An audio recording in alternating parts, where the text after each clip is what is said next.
কিছু টক ঝাল খেতে ইচ্ছা করলো, তাই ভাবলাম চলো একটু কিছু বানানো যাক। তো কী বানানো যাক, তো বানালাম আমি কুচি আমের খাট্টা ঝাল আচার। তো চলো রেসিপি স্টার্ট করা যায়।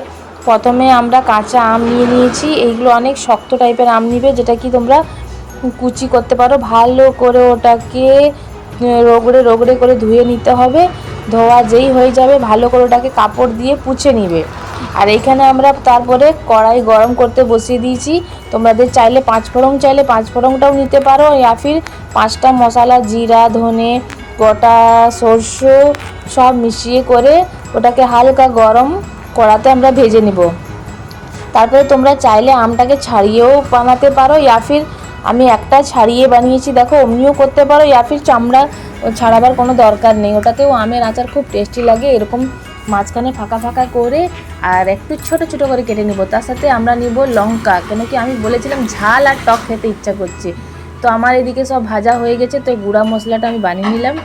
দেখো বেশি প্লেন করব না, একটু দরদরা যেমন থাকে ওই রকম হিসাবে আমরা গুঁড়া মশলাটা বানাবো। তারপরে কড়াইতে আমরা তেল গরম করতে দিয়ে দেবো। তেল গরম করেই দিব, কাঁচা তেল দিলে রোদে লাগাতে হবে। এটাকে তোমাদেরকে রোদে লাগাবার দরকার নেই, আর এত টেস্টি হবে আচারটা দোকানও ফেল করে দিবে। তো চলো এই রেসিপিটা বানানো যাক। তো আমরা এটা যে একটা আমার কাছে গ্রাইন্ডার ছিল, হাতে ক্রাশ হয়ে যাবে, দেখো ওটাকে টেনে টেনে করে করতে হয়।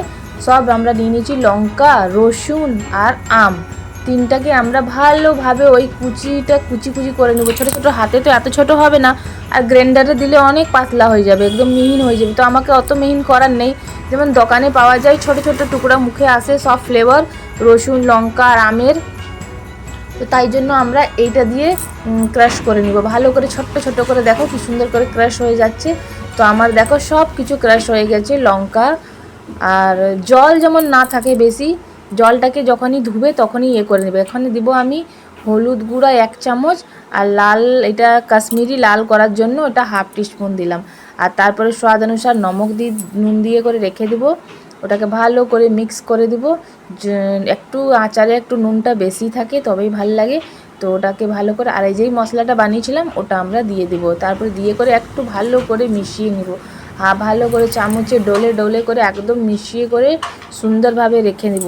তোমরা কাসুন্দি দিতে পারো, মানে কারো যদি না থাকে নাও দিতে পারো, पर আমার ছিল কাসুন্দি দিলে একদম বাজার ফ্লেভার আসে, যেমন দোকানে পাওয়া যায় সেই ফ্লেভার আসে। তো আমরা তার জন্য কাসুন্দি দিয়েছি।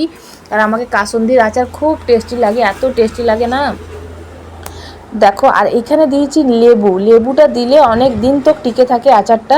তো তাই জন্য আমি পুরো একটা লেবুকে কেটে করে ভালো করে দিয়ে দিয়েছি রসটাকে, আর বীজগুলোকে বের করে নিয়েছি।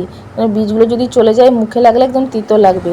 তো তাই জন্য, আর এইখানে দেখো আমার কড়াইতে তেল গরম হয়ে গেছে। প্রথমে আমি অল্প দিব, যদি দরকার পড়ে তো আবার গরম করে নেব, কেন বেশি যদি দিয়ে দিই আবার বেশি হয়ে গেলে বেশি তেল খাওয়া ভালো লাগবে না। এই আচারটাই মিডিয়াম তেল দরকার। আর এটা রোদে রাখা তো কোনো দরকার নেই, তোমার ইনস্ট্যান্ট তুরন্ত বনে গেছে এই আচারটা, এখনই খেতে পারো। দেখেই লাগছে না কি টেস্টি বনেছে, মুখে তো আমার জল আসছে।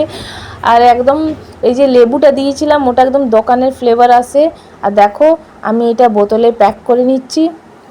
তোমরা দেখতেই পারো, এটা 2-3 দিন রোদে দিতে পারো, যদি না দাও তাও কোনো ব্যাপার নেই, কেন কি এটা আমরা গরম তেল দিয়েছি আর এখানে জল নেই। আমটাকে আমি পুরো মুছে নিয়েছিলাম, তাই জন্য খারাপ হবার কোনো চান্স নেই। তো দেখতেই পাচ্ছ, ভালো লাগলে লাইক কমেন্ট অ্যান্ড শেয়ার করে দিও। ফেসবুক থেকে তো ফলো করে নিও, আর ইউটিউব থেকে দেখছো তো সাবস্ক্রাইব করে নিও। আর তোমরা এই আচারটা একবার জরুর ট্রাই করো, অনেক টেস্টি বনেছে, অনেক টেস্টি। আর কমেন্ট করে জানাও বানিয়ে